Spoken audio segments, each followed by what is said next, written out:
Well, hey, y'all, we are going behind the scenes today of a brand new documentary uncovering the local civil rights sit-ins and the students who helped change our nation forever. Rooted in Progress starts now.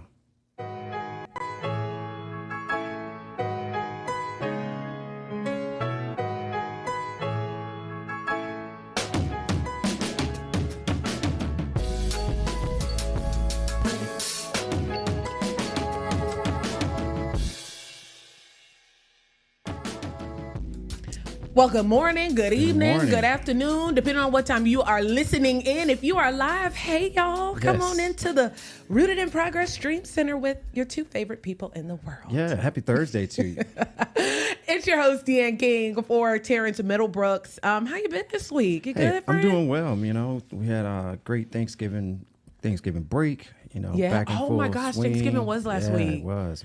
Yeah, so, my stomach still looked like, man, still I dealing know with it. Thanksgiving. I know it. So, but I'm thankful. I'm still good. thankful. We are still thankful, especially thankful for all of you Absolutely. tuned in. Last week, we had an amazing episode, even on the Thanksgiving holiday. Yes. And this week, I am so excited to learn more about this new documentary. If you are just joining us, today's episode is diving into this new documentary that takes us through an untold story, really. Like, we don't hear a lot about this. We don't see it a lot in the history books. I missed it somehow as a native of Florida. It wasn't in my history class. It was in yours too. No, it wasn't. You know, I'm not from Tennessee. I'm from Tennessee. I'm not from Tampa. And so it was real eye-opening to take a look at this documentary and just get to, understand the history of Black Tampa. Yeah, we're talking about the civil rights Yes. sit-ins that literally happened in Tampa, Florida. This new documentary by WEDU. It's called Triumph, Tampa's Untold Chapter in the Civil Rights Movement,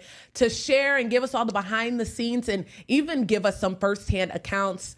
We got a good one today, y'all. We bringing in Danny Bruno, who is chilling right next to us in studio here at Rooted in Progress. He is the director and the producer of this film. Thank you so much for hanging with us. Yes. Thanks for having me. Good applause. Thank you, Danny. And then we have a GOAT. Yes. We have a GOAT. We have a legend. We have walking history. Someone who has served our state for over a decade. Senator Jim Hargrett joining us virtually. Thank you so much for hanging with us this morning. We appreciate you. Good morning. Yes. Can't wait to guys. hear all your stories at this point. Let's go ahead and just kind of set the tone for people who might not have even known that this documentary was coming out. They might not know what it's about. Danny, take us through what Triumph is all about. Okay, so the documentary Triumph, WEDU PBS, we were approached late 2024. The folks at Stageworks Theater, also local former Congressman Jim Davis was funding this play for the second run in 2025, and they wanted us to document it. And we, were like, absolutely, this is definitely along the lines of the type of stories that we love to tell. And so I was asked to direct it, and I was like, of course. My executive producer and boss, Christine Kelly, said, Danny, I would like you to direct this. And I said, of course. So it was quite an honor and quite an experience getting to speak to these participants who stood up for what was right 65 years ago. And just to be a small part of sharing that story was such an honor for me. I bet. Yeah, I bet it was an honor, Danny, to be a part of this documentary. Talk about when you got the news that they wanted you to produce this, and then also how familiar were you with the Woolworth sit-ins at that time? So I wasn't very familiar with locally. I grew up in Orlando. I moved to Tampa probably about 11, 12 years ago when I got the job working for WEDU. And so I didn't really know much about Tampa's history. And so my approach with how to, go about this project was kind of I'm learning as we went along. And so my approach was like, let's share this story as if, let's assume the viewer knows nothing about Tampa. Right. Yeah. And so it was really cool because I was learning along the way, and we had all these brave young men and women from, back then who were sharing their stories. And it was just so eye-opening because, growing up in the 90s, we learned a little bit about, what happened, some taste. Some civil rights, the civil rights movement. But it always felt like it was a whole nother world. Yeah. You know, it always felt like we were very far removed, out of touch, yeah, from what happened back then. But speaking to them one-on-one brought it to real life. Wow. And made it so real, and, you know, almost immersed you in the experiences that they had. Yeah, there's so many people who are a part of this film, and that includes Senator Hargrett. And I just want to talk to you about what it was like for you to be able to tell this story today in 2025. Well, it's a privilege and a pleasure, and it represents one of the proudest moments of my life, having participated in changing Tampa and helping in involvement in civil rights, and which really changed the nation, because as we repeated what happened in Greensboro, other students around the nation repeated what happened in Tampa and Atlanta. So it was a proud moment in my life, and a continuation of my representing my family on every important, significant civil rights activity in Tampa's history. My father was on the IGA grocery store and worked all the time. So when it came time to engage in voter registration drives and all the civil rights activities, I was a representative of the Hargrett family, even as a child. Wow. Participating in voter registration drives in Tampa and other activities. I was just about to say, for the folks who might not even know who you are, I mean, give them a little taste. From Tampa, went to Middleton. So tell the folks about your upbringing, obviously, and how you're literally rooted in this Tampa community, because born, raised, and you literally fought for me to be here, for Terrence, and for all of us to literally be here and live the lives that we do.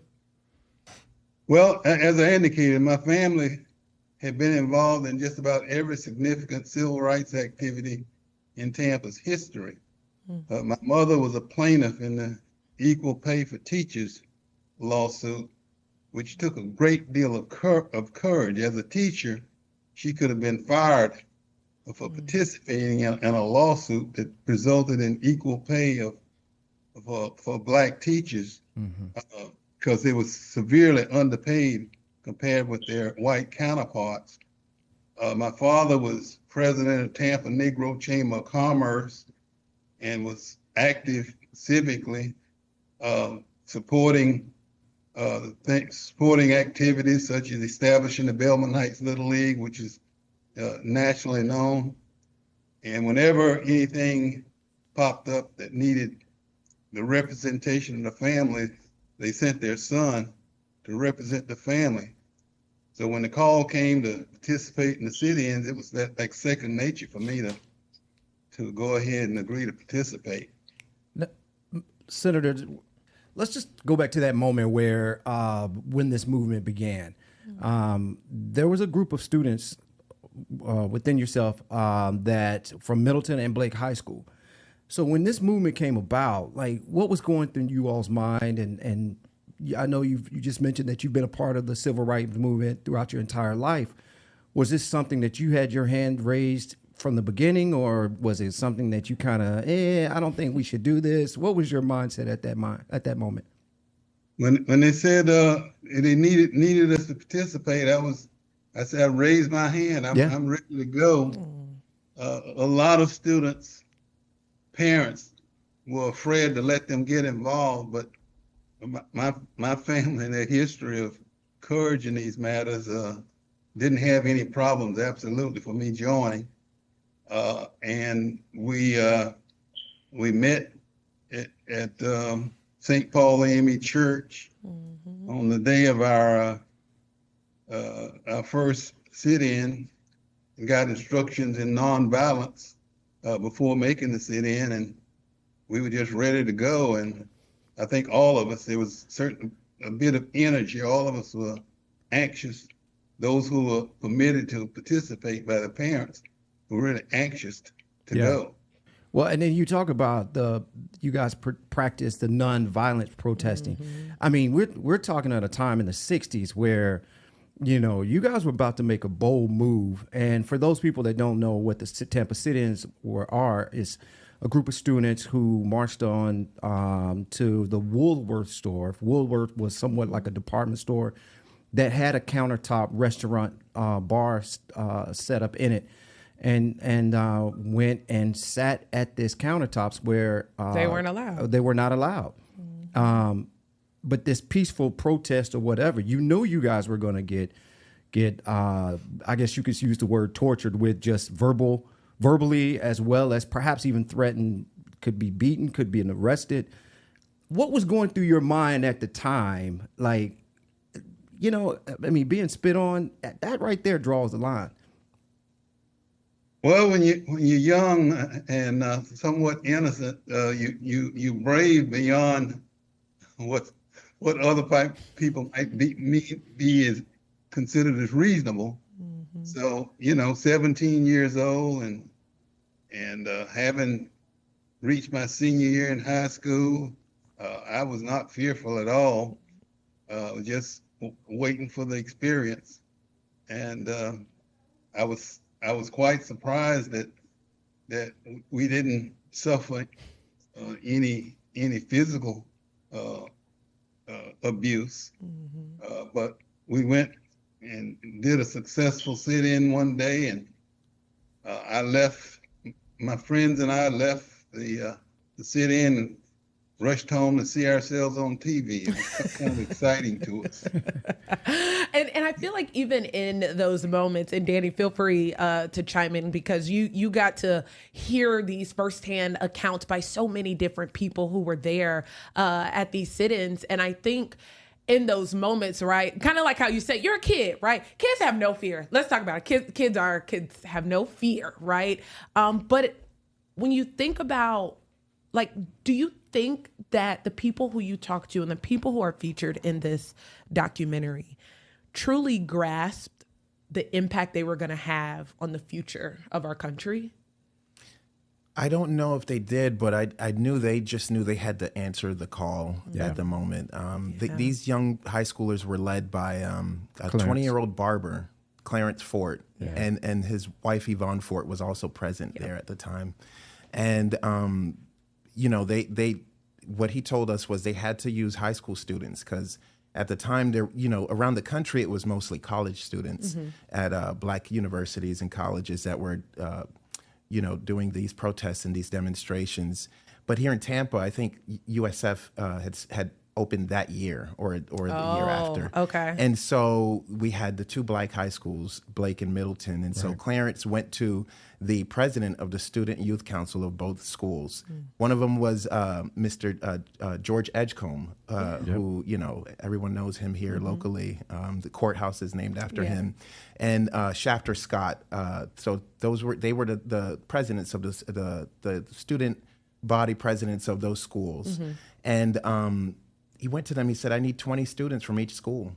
And, Senator Arthenia Joyner was one of them. Yeah. Senator Hargrett, who's here with us, was one of them.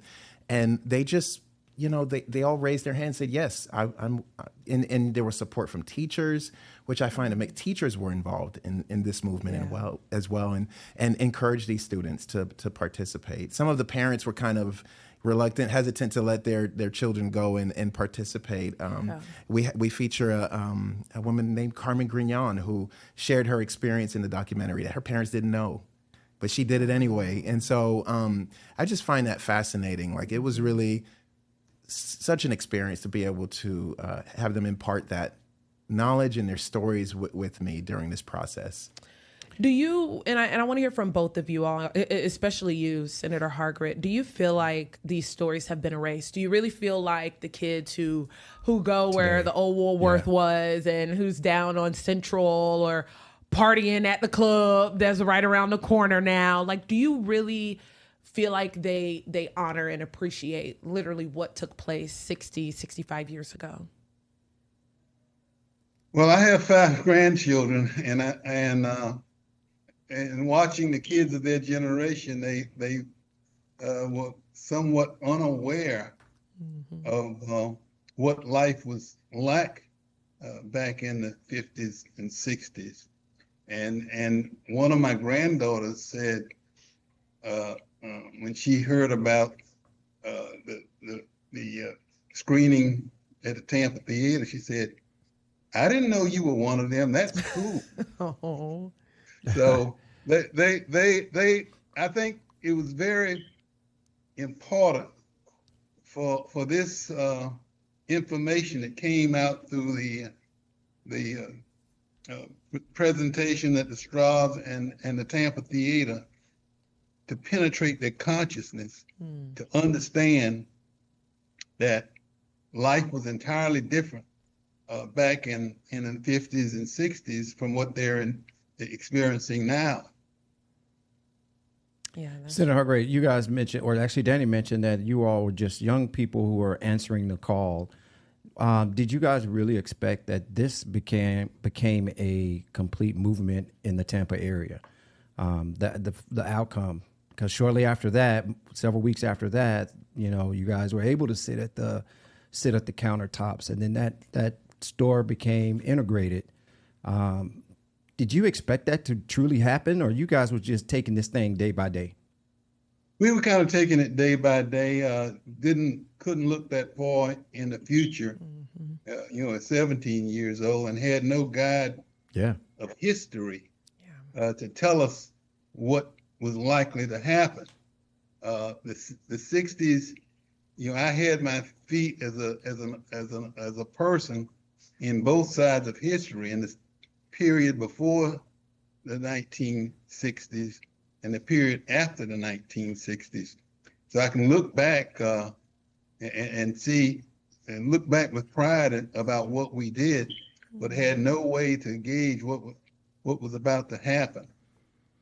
And I feel like that's a scary position to be in. It is. You know what I mean? Like you are facing something that's unprecedented, right? Where you are seeing people get killed. Yeah. You are turning on the television and seeing people getting sprayed, and all of these torturous things happening, all because of the color of your skin, right? And you're going against the grain, and you have no clue where this is gonna get you. You don't know if you're going back home. You don't know if you're going to school tomorrow. You don't know if you're going to jail. I could only imagine the fear. That's why I can also reckon with a parent saying, hell no, you're not gonna do that. I don't think you're going out there to those sit-ins, but that's why we're so grateful. And I'm also so grateful for the storytellers, for the people who are carrying and telling this hidden history, because otherwise people would... Keeping it alive. Well, people would know. Yeah. People would know, especially, while we have them here, love on them, be grateful for them, share their stories. Right. Yeah, I can add too. One of the themes that I wanted to explore was that I was seeing across the board was the level of sacrifice. The students literally put their lives on the line. We had city leaders like Mayor Lane, who the park is named after, Julian B. Lane Park, who actually worked with the demonstrators and was on their side and had the police actually protect them. We don't know if that happened anywhere else in the country. Wow. We know it happened here in Tampa. And we had Reverend Lowry from Beulah Baptist Church, who was the president of the local chapter of the NAACP, who stood with, the NAACP was a little hesitant at first because that wasn't how they operated. They did work the legal system in the courts to, try to get the change that they wanted. But these students had enough, and they wanted to, do something that, they can actually go and participate in this movement. And so, Reverend Lowry, joined them and worked with them and supported them. And the sacrifice that he made was he was shot at. His house was shot at with him and his wife at the time inside of the house. He wasn't hurt.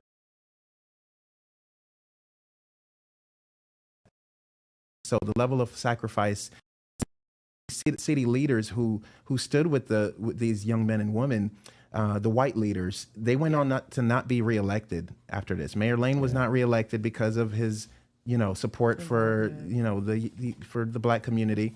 And the governor at the time, Governor Collins, was also, he didn't go on to win elections. So, I think Senator Hargrett said something in a documentary as well about us owing a great deal of thanks to those leaders as well. And so the sacrifice became a huge theme of the story in the documentary. Senator Hargrett, can you talk to what it was like? Was there an automatic trust with white leaders? Because at that time, right, that was kind of an odd thing, right? Integration that didn't necessarily happen yet. So was there an immediate trust?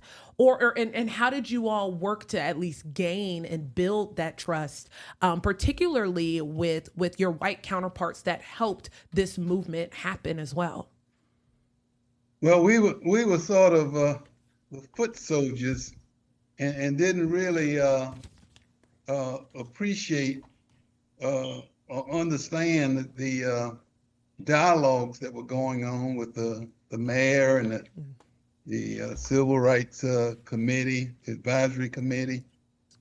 We didn't quite understand that. We were sort of like foot soldiers who relied on the person to our right and left for solidarity and courage. The young people that were a part of it just participated with the thought in mind that we were doing something that was important and that needed to be done, but did not understand until years later the price that were paid by the political leadership who did the right thing. And is having served for 18 years in the Florida legislature, 10 as a House member and 8 as a senator, I can appreciate what courage it took for those leaders to stand up and do the right thing, even though they must have been aware that what they were engaging in might result in their careers ending. Right. That's the same thing in my generation that as a student that happened to Lyndon Johnson. When he signed the Civil Rights Bill, he was fully aware that his career might end over his decision to do what he considered the right thing. So my hats off to those courageous political leaders who took those steps to do the right thing. Right, right. Also, this movement, this sit-in was a national protest. So in other cities, there was violence, there was arrest, all of that. So for you guys to have the bravery to go do this and take part of this protest, but yet knowing all the behind the scenes that took place, from all the politicians and it's amazing that you guys walked away with no violence whatsoever. So we're going to take a quick break right quick, and we can elaborate more on that as soon as we get back. So stay with us.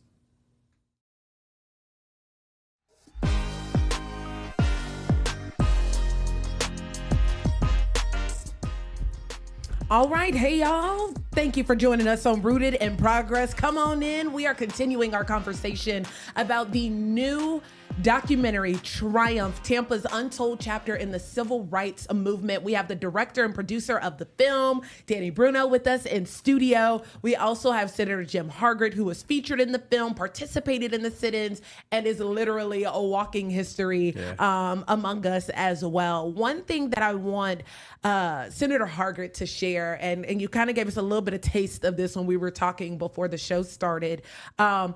This was just the tip of the iceberg for you. You had a long year when you were participating in the sit-ins, because you then also went on to Morehouse and you actually continued this fight, this push for civil rights. So share with the folks what that was like for you, who you worked with, and all of the good things. It was quite a contrast because in Atlanta in the fall of 1960, after having participated in sit-ins in Tampa, went to Morehouse College, and the students in Atlanta University Center, that's Spelman, Morehouse, Morris Brown, Clark, and Atlanta University, decided to join the movement for desegregation in Atlanta. The contrast was that we didn't have the support of the political leadership, And Atlanta was a very, very difficult process, unlike the success of Tampa. And I think that's why the Tampa story is so important, because it was different from what happened in other cities. We marched under the leadership of Dr. King, and we went before our marches and sit-ins. We went to Herndon Stadium, hundreds of students from AU Center, and again got nonviolent training and set out to desegregate the lunch counters in Atlanta. We divided up into 3 teams with 3 different missions. The first was the team that was just going to march around the block where all of the lunch counters were located with picket signs. And that was kind of the safest approach. There was a different squad that had the mission of shutting down the lunch counters. We were instructed in the legal issues, and our job was to go in and sit in and wait until the lunch counter shut down. And then when the police arrived and asked us to leave, we'd leave and then go to the next store and shut theirs down and continue that process all day. So we weren't getting arrested because we moved when we asked to leave. The third group, which took the most courage, was a group that decided to fill up the jails in Atlanta. Now, how old were you at this point? How old were you, Senator? I was 18. Okay. I had a birthday in July of 1960. And the third group that wanted to fill up the jails, it backfired on them because they would refuse to move and get arrested. But Atlanta sent them out into rural Georgia counties in jails that were in very rural and scary places. Scary places, I'm sure. Instead of allowing their jails to fill up. So it lasted more, the effort lasted more than a year, unlike Tampa's that we did in a few months. Right. Wow. Under the leadership of Dr. Martin Luther King. Danny, do y'all dive into some of that work in the documentary? We don't dive into too much of the work that happened on the college level for some of these participants, but they did share those stories, and we're working on some bonus content. Yes, but yeah, they did. Senator Hargrett shared some stories, and Senator Joyner shared some stories of when she was arrested. Yeah. Yes, in Tallahassee for the protests that were trying to desegregate the movie theaters in Tallahassee. And she shared some stories about what that was like, her and the other students being in the jail cell. She shared a story about getting their textbooks sent to them so that they can keep up with their studies. But the bars, she had this visual of the light coming through the cell and the shadow of the bars on the books. She couldn't even read her textbooks in the jail cell. But, we only had 1 hour. That was one of the biggest challenges with this documentary was we had one hour. That's where I was going to, that be my next thing. It's like all the information that you guys gathered over what we say 4 to 5 months of filming. Yes, we started in February, and we did most of our production by the end of the summer, and we were in post-production from about summer through a few weeks before we premiered at the Tampa Theater, which was in November. So along with Senator Hargrett, and then you got Senator Joyner as well as Fred Hearns. I mean, those guys could carry a eight-part series episode, any moment, just their lives and past together. How hard was it to just compact all of that information into just a 1 hour documentary? Yes, it was a challenge, but thankfully we have an amazing editor. Her name is Hannah Winter, and there was one editor? Well, yes, she's our main editor, and Hannah, girl. Yes, and so I worked closely with Hannah and our executive producer Christine Kelly worked.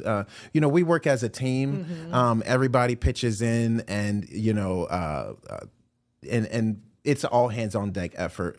at WEDU PBS. But it's also a cool experience. We're a very tight knit family, and we kind of all think and have the same ideas about like the direction of the story and like how we want to stylistically tell that story. So everything came out perfectly. The music was huge for me. A composer or a producer, a hip hop producer I met when I was growing up in Orlando, was able to get him. His name is Da Vinci, to produce the original score. So it's amazing. Everything, I couldn't be happier with the way the documentary came together. And my hope is that very well put together. Everyone else who saw it, and especially the participants, that they could be proud of it as well. Oh, of course. And I do want to tune in. If you're joining us live, we appreciate you. Good morning to Kayla. Good morning to Danielle. Kayla, where can I see the documentary, if you don't mind sharing that? Danielle wants to know, will there be a link to watch the documentary? We will have that link for you on our website, WFLA.com. Just look for the Rooted in Progress page. We'll have that for you online right after the episode airs. But tell the folks how they can actually see this documentary. So the documentary premieres, the broadcast premieres tonight at 9 o'clock on WEDU PBS. But they can view it online as well at our website, wedu.org/triumph. That'll bring them right to the website. There's some behind the scenes photos there. There's and then they can view the film there. It's an hour long, so it's not too long. You can watch it tonight on TV. You could watch it on your own time online. And we plan to distribute it nationally as well. It will be premiering, I believe, on Martin Luther King Day next year across all Florida PBS stations. That's amazing. And then we're working on it getting picked up nationally as well. So for those people who have followed the actual story of the Tampa sit-ins, there was a play that was produced by the Strass Center. How much of that play did you rely on telling this story visually? Well, the play was really the backbone of, and the inspiration for the documentary. But of course, we used the play to kind of interweave throughout the story of, of Clarence and starting the movement. And the play really captures that, such talented people who play these characters on stage. So the documentary is part play. It's multi-layered. There's a play, and then there's also the interviews with these actual folks who were there. And which I love. Yes. I love the integration between those two. Yes. And I will say, too, the play was written by Mark E. Lieb and, produced by Stageworks Theater. Carla Hartley is a creative director there. And so we just worked with them in capturing their play. We recorded the whole play, and then we found the spots in the story where we can kind of interweave that, go back and forth. So that was really interesting for me because I love theater. Okay. And I love theater and I love film as well. So it was a wonderful experience figuring out how to bring those two together to tell this story in the most effective way. So just a quick correction. It was first, the idea from the play came from Stageworks. Stageworks Theater. The Strass, and then it moved over to the Strass. Was it because of what? So it ran in 2023, and I believe that was at Stageworks Theater. Okay. And they wanted to reach a wider audience. Gotcha. So at the Strass Center, they were able to move into the Jabe Theater there and, bring in more people to be able to see the play. So it did Stageworks worked with Strass in presenting this play again in 2025. I want to take it there.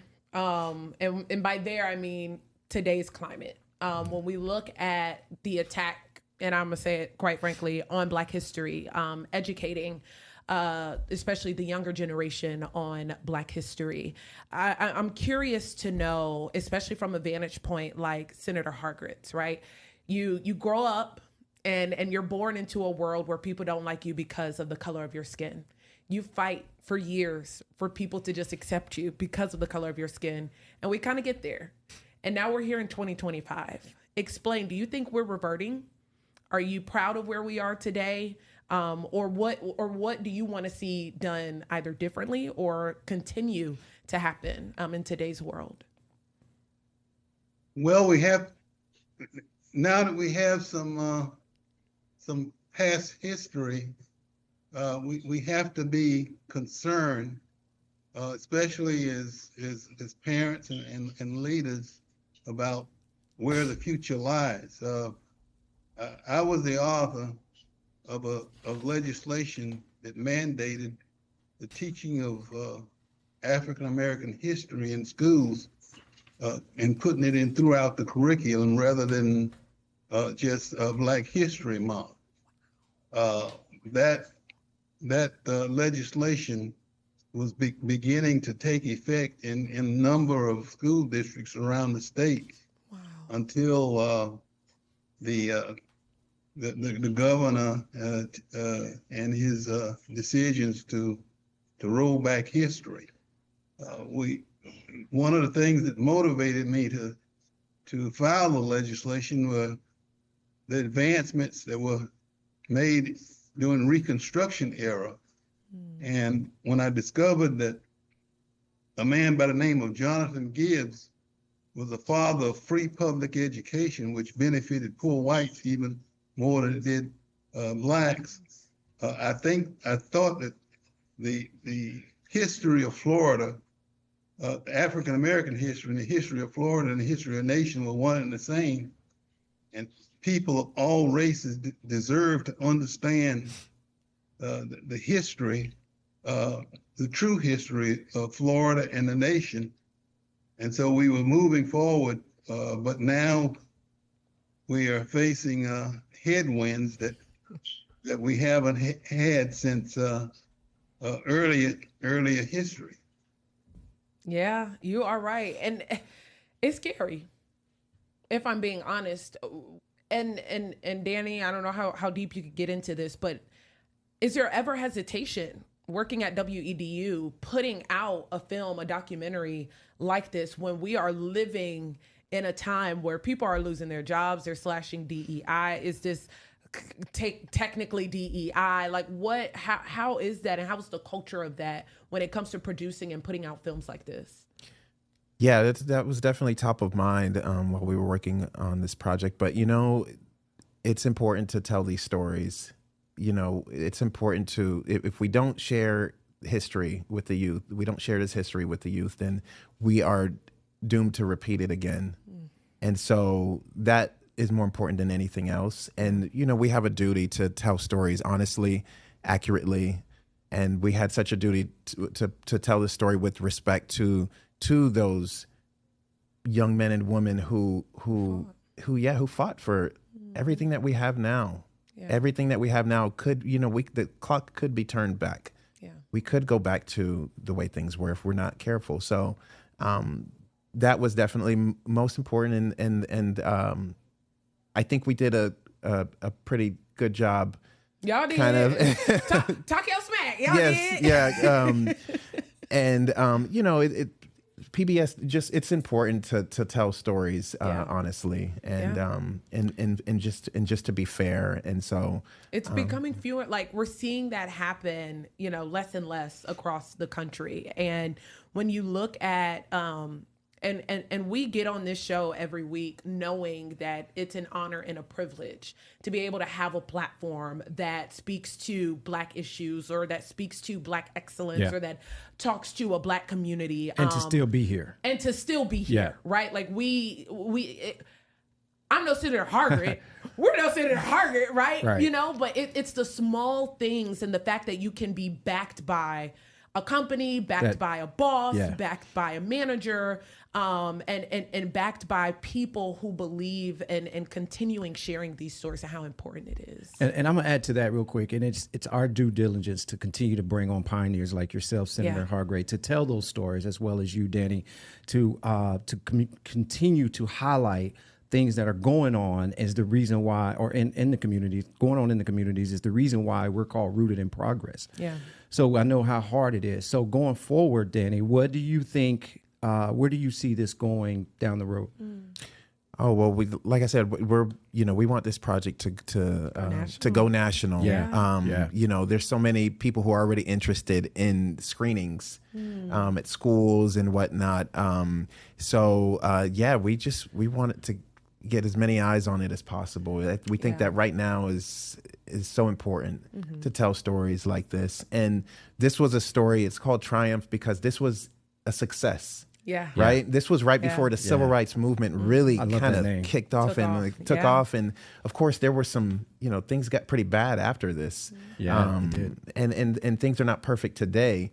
But this was a good story of that had a good outcome. Yeah. Where city leaders, not just a good outcome, an amazing outcome. Yeah. Yes, totally. Yeah. And everyone worked together. The term, the Tampa technique was coined, in 1967, there were riots in Tampa. And some city leaders, Jim Hammond and other city leaders, the biracial committee that Julian Lane had started in 1960, Tampa really figured out a way to have city leaders come together and to solve some of the issues that we were having in society when it came to race, especially. And so, but this was a story of a triumph, of a success. Yeah. And we want to share that to inspire others and show that we can come together and do the right thing. We're going to take a quick break, but when we come back, we're going to hear Senator Hargrett's thoughts on how we continue to be successful and continue to be triumphant.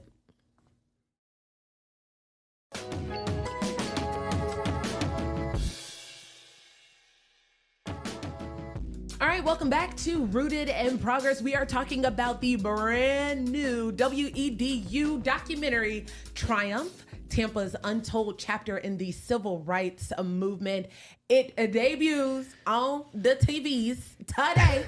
That is the TVs, the televisions, okay? That is today. What's today? December 4th. It's 9 December p.m., 4th.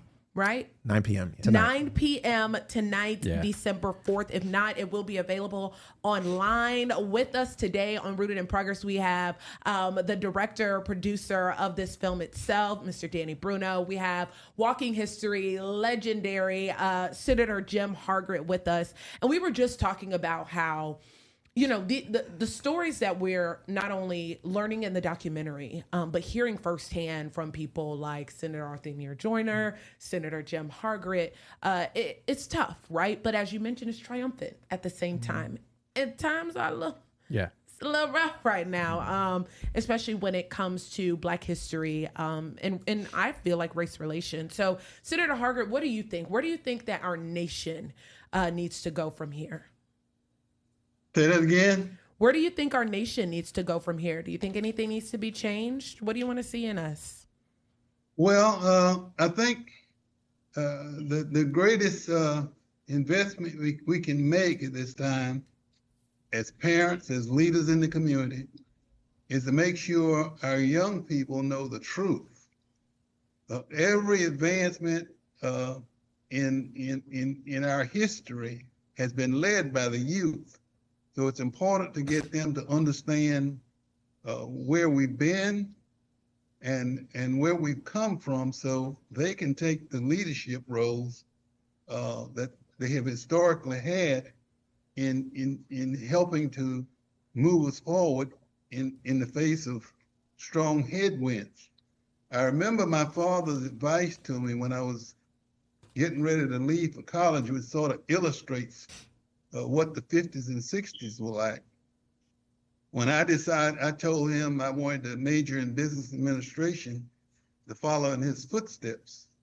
And his advice to me was to choose another major. He said that the only thing you can do with a business administration degree is teach in schools or sell insurance. And that was sort of the reality of life in Florida in the 50s and 60s, because no one was hiring business administration graduates.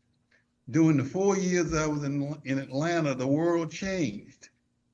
And at my graduation time, there were more recruiters on our campus looking for African-American business graduates than there were business graduates. So it changed. And so that's why I say I had my foot in both worlds, the pre-1960s and the aftermath of the 1960s. Senator, we know that none of this would have been possible without Clarence Ford. Talk about your relationship today with Brother Clarence. Well, Clarence is been a lifelong friend of mine.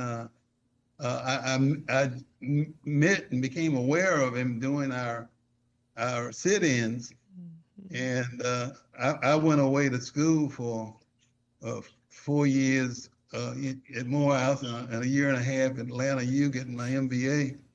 And when I came back, we just were fast friends for many, many years. And in recent years, at our advanced ages, we don't see as much of each other as we once did, but I still consider him a very close friend. I love how you put that, at our advanced stages. Yes. I'm gonna have to start using that. How pivotal was Mr. Clarence in sharing this story? Oh, Clarence was amazing, and his wife Yvonne Fort, just amazing people to be around. So, so hospitable when we were there, and Clarence not only, was the leader in this movement, but he was a pioneer in our society in so many other ways that we unfortunately didn't have the time to talk about in the documentary. But he, I believe, was the second to integrate the trailways bus, be a bus driver. Wow. And he worked for the sheriff's department, and he just did so many things. There's a Clarence Fort Trail named after him that Mayor Bob Buckhorn back then, proclaimed Clarence Fort Trail. So he's an amazing guy, and just the most humble person who whenever I asked him about,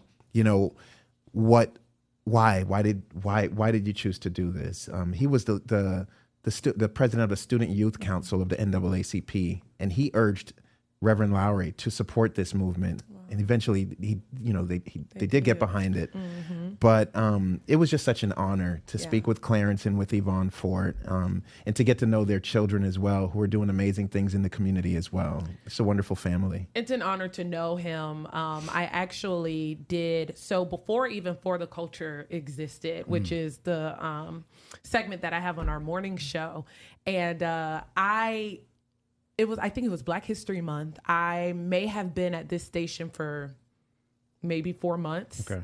And I hit up Mr. Clarence, and I'm like, I really want to do this big piece on this history about the World War sit-ins. And he came out there, we walked them streets, he told that story. And I will say that story is what made me realize, like, I have to do more of this. And I was just a young little reporter who had just got here to Tampa. So meeting him several years ago and even being able to share just a small portion. Think about me. I want you to think about them two little minutes I had to tell his story on and television. Here it is. You put all this in an hour. Yeah, it's tough. So I commend you all, Senator Hargrett. Thank you, thank you for sharing this story and keeping this history alive. Because I totally agree with you. The only way we continue to get better, the only way we stay rooted in progress, is by sharing and educating, and we have to do that. So y'all go watch this documentary. Airing tonight on PBS, 9 p.m. Please. That's right? Yes. That's right. Okay. I want to make sure. And it is available online as well. So what's next, right? We're thinking national. Yeah. Okay. Yeah, definitely. Well, don't forget about us small folks. Well, okay? what's next for you, real quick, Danny? What's next? Are we going to get a part 2 to this? Yeah, like I said, we are going to do some bonus content, share some of the stories that couldn't fit in the documentary. And, I just enjoy working at WEDU PBS. It's such a great place to I've always had the freedom to tell some of the most important stories, and even the stories that I've been really interested in. We have an arts show, that I really love. I've produced some shorter content for that show. We've been able to get some regional Emmys for our work, so it's a great place to work. That's what I see with this. Yes, I know, right? yes. Our president and CEO Paul Grove is very supportive of the of this work, and so that's important too. That we have a leader who supports us sharing these stories with the community. Yeah. And so, and we just had so many great people who really came together and supported this. We could not have done it without them. Congratulations. Thank you guys so much. So yeah, I'm just looking forward to continuing to tell stories. Maybe take a little break after this. But you definitely deserve a break. Senator Hargrett, anything in the plans for you? What you got going on? No, I'm just happy you're this information with the public, especially with our young people, so they can be aware of their responsibility to fill the shoes of those who've gone before them. Wow. As I indicated before, every movement for the advancement of African Americans in our history has really been led by young people. Yeah. Those who don't have to fear about their jobs or employment, but they persevered to move us forward. Wow, very well said. Senator Hargrett, we appreciate you. Oh my goodness. We could just sit and chat with you later. We'll probably have to take you out to lunch or something like that, courtesy of the Rooted in Progress team. Danny, you could come too. Yeah. Okay. Thank you. Yeah. Bring your camera. Bring the camera. So, guys, thank you all so much for taking the time out to join us on Rooted in Progress. Deanne. Yes, we are live every Thursday at 9:30. Hey, if you're going to do anything today, y'all better be watching PBS at 9 p.m. Triumph, Tampa's Untold Chapter in the Civil Rights Movement airs this evening. If you're listening to this after today, make sure you go online. We're going to have a link for you on WFLA.com. You can also follow us and subscribe on YouTube, Apple Podcasts, and Spotify. And if you don't do anything aside from watching Triumph, stay rooted. Thank you.